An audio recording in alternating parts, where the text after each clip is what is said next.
Welcome back to the show. Sethi साहब, पाकिस्तान तहरीक इंसाफ की politics जिस पे हमेशा से आपका तबसरा हम जानते रहे, लेकिन अब सिचुएशन ज़रा दिलचस्प है कि जब से इंतखाबात हुए उसके बाद ये कहा जाता था इमरान खान साहब माइनस हो गए, लेकिन ये कहा करती थी अपोजिशन यानी पीटीआई की अपोजिशन जो अब हुकूमत में है। अलीमा खान साहिबा अगर ये कहेंगी तो ये अचंभे की बात लगेगी, और वो भी उन्होंने बहुत ठहर ठहर के बहुत दुख के साथ कहा केपी बजट के पास हो जाने पे। इसके साथ कनेक्ट करती हूँ मैं अली अमीन गंडापुर साहब की वो स्टेटमेंट एक हफ्ता पहले जो सामने आई थी कि अगर बजट पास नहीं होता तो वफाक के पास चांस होगा कि वो फाइनेंशियल इमरजेंसी लगा दे, और फिर उसी सांस में वो कह गए कि मैं जब चाहूँ असेंबलियाँ तोड़ सकता हूँ।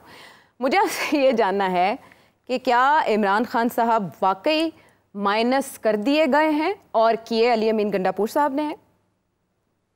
नहीं, देखिए, माइनस तो वो नहीं हो सकते। उनका मेरा ख्याल है मतलब अलीमा का ये था कि अभी उनकी बात उनकी पार्टी भी नहीं सुन रही, और उनको आउट रखा जा रहा है। ये नहीं कि वो सियासत से माइनस हो गए हैं या अली अमीन गंडापुर ने उनको आउट कर दिया है। I don't think that is what she meant.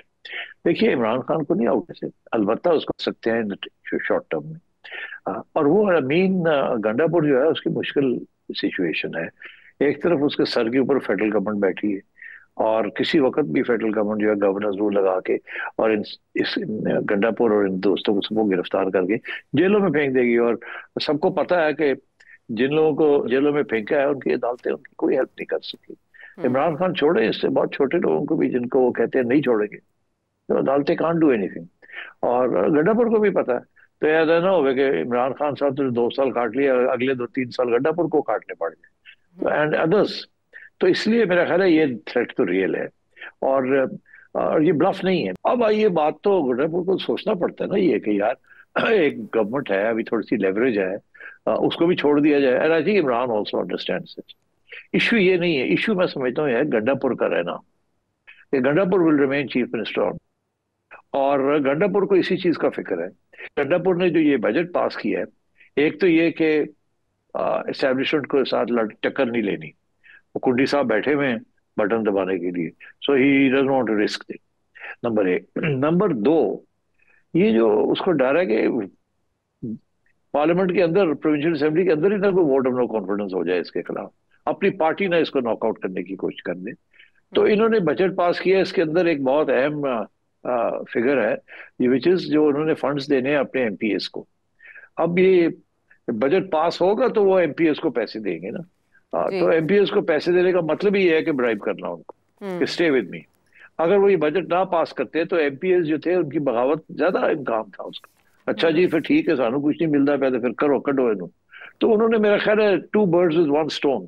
एक तरफ तो खुड्डी साहब को पीछे हटा दिया है, सर बजट पास हो रहे हैं। दूसरा ये कि उन्होंने अपने एमपीएस को कहा आ जाओ आ जाओ आ जाओ, पैसे मिल जाएंगे तुम। ठीक है, ताकि वो इसके खिलाफ रिवोल्ट ना करे, समथिंग लाइक दैट। तो ये है सिचुएशन, आई थिंक। तो अभी तक तो वो सरवाइव कर गया है फॉर द टाइम भी। आगे देखते हैं क्या होता है। ठीक है। अच्छा, मुलाकात नहीं करवाई गई और मीनवाइल बैरिस्टर सैफ की हो गई मुलाकात, और बैरिस्टर सैफ ने कहा कि उन्होंने बानी पीटीआई की तसल्ली करवा दी है। बानी पीटीआई एक्चुअली 157 बिलियन का जो सरप्लस है केपी का, उस पर कंसर्न थे। वो चाहते थे कि डेवलपमेंट प्रोजेक्ट्स के लिए इसे दान किया जाए, इसे वक्फ किया जाए।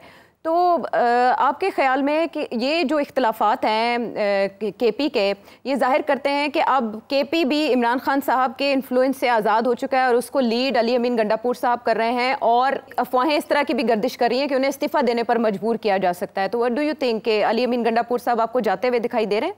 नहीं, मुझे नहीं जाते हुए दिखाई दे रहे। आई थिंक बहुत शार्प आदमी है, वेरी क्लेवर।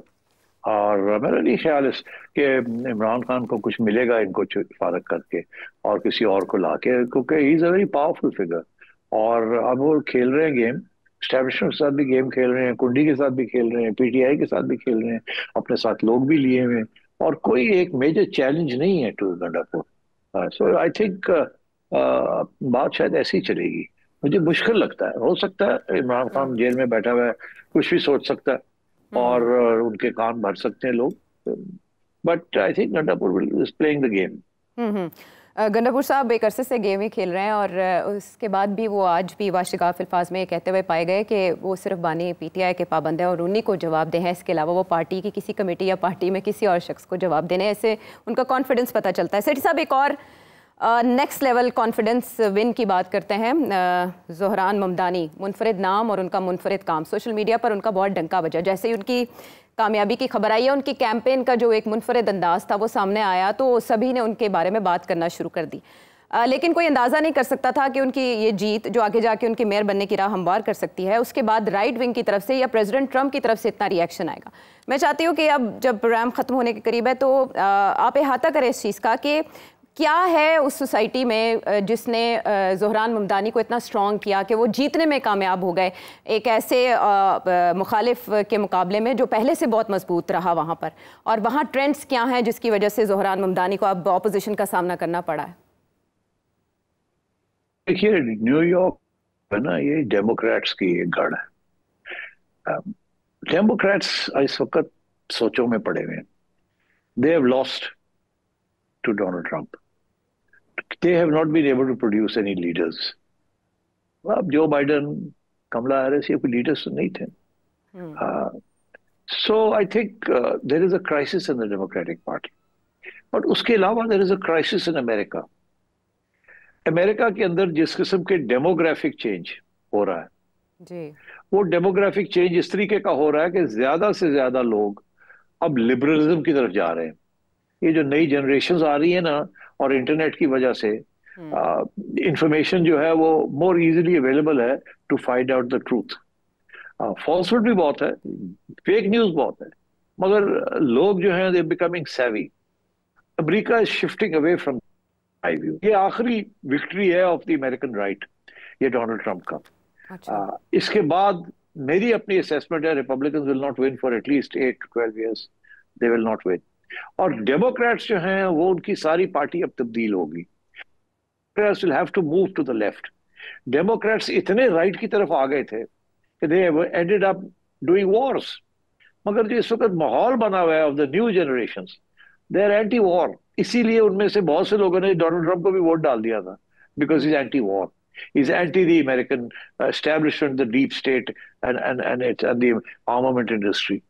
तो मेरा ख्याल है कि ज़ोहरान ने न्यूयॉर्क सिटी का जो पल्स है उसको चेक किया, because local government is very important for a city like New York. इसके लिए, इनके लिए foreign policy is not important, it's local government. अब वहां जो इश्यूज बन रहे थे लोकल गवर्नमेंट के, वो बड़े सीरियस इश्यूज थे, और I think he is done the right thing. एक तो उन्होंने अपने आप को शिफ्ट किया है, he is put shifted along with the American people जो आगे मूव कर रहे हैं, शिफ्टिंग टू द लेफ्ट। आपने देखा कि बर्नी सैंडर्स भी जो था पिछली इलेक्शन में 36-37% तक तो वो भी पहुंच गया था, मगर अभी अमेरिका तैयार नहीं था, क्योंकि राइट विंग जो है उन्होंने एक मौका, आखिरी जिसे कहते हैं ना लास्ट गास्प, उन्होंने करनी थी ये। And Democrats were very miserable failures. इसीलिए the party is basically now important. अब ये नए लोग निकलेंगे डेमोक्रेट्स में से, and Zohran is one such person जिसने पल्स के ऊपर हाथ रखा हुआ है। और वो जिस किस्म की खरी खरी बातें कर रहा है, ये तो आज तक सुनी नहीं है हमने, मगर अमेरिकन न्यूयॉर्कर्स वो बात सुन रहे हैं और उसको वोट देने जा रहे हैं। It's unheard of. तो मैं ये समझता हूँ ये बहुत बड़ा एक इनकलाबी स्टेप और एक इनकलाबी शिफ्ट हो रही है अमेरिकन पॉलिटिक्स। जो न्यूयॉर्क जो है, कैलिफोर्निया तो हमेशा ही था, मगर New York is now shifting and giving the first indication. मैंने एक ट्वीट की है, मैंने कहा कि ये बारिश का पहला लिबरल, बारिश का पहला कतरा है। एक हमारी ग्लोबल लैंडस्केप जो है वो प्यासी है, बुरा हाल है, उसके अंदर पहली बारिश का ये एक कतरा है। तो मेरा ख्याल है this is what's happening. Donald Trump की term is going to be the last Republican term for a long time. Democrats will have to move to the left, and Zohran and इस किस्म के लोग, नए लोग 33 years old जो है, and local politics will become more important. And ये जो फॉरेन पॉलिसी वॉर्स और इंपीरियलिज्म जो है, ये जो नई जनरेशन है, they are sick and tired of this, and I think they want more accountability at the local level, because local level के अंदर सोशल सर्विसेज गिर रही हैं, लिविंग स्टैंडर्ड्स गिर रहे हैं, and there is a lot of disenchantment. So I think Zohran has picked the right moment to launch his campaign, and लोग इसकी ऑनेस्टी और इंटेग्रिटी को अप्रिशिएट कर रहे हैं कि भाई सही बात कर रहा है। मैं अभी देख रहा था आयशा, उसको गिराव किया है। आप जाओगे इजराइल, सारे कह रहे हैं हाँ जी हम जाएंगे, जब पूछो हाँ जी ऐसे जाओगे अगर सिलेक्ट होंगे, वो कह रहा मैं नहीं जाना। बोले इंडिया के प्राइम मिनिस्टर को आएगा न्यूयॉर्क, आप उसको वेलकम करेंगे, और मैं क्यों करूँ, वो तो मर्डरर है, मैं नहीं करूंगा उसको। मतलब है, और उसने जेनोसाइड की है गुजरात के अंदर, और तो इस किस्म की वो बातें कर रहा है। तो मतलब है दिस इज रेडिकल। यस। और अगर न्यूयॉर्कर्स इसको वोट दे के इसको इलेक्ट कर लेते हैं, तो आप समझे कि other cities will follow, maybe not as radically but other areas will also start following. California जैसे स्टेट्स जो है, तो वो तो already against, up in arms against Trump and the right wing, जिस किस्म की पॉलिसीज वो कर रहे हैं। तो मेरा ख्याल है what you see is the beginning of a leftward shift, progressive shift in American politics.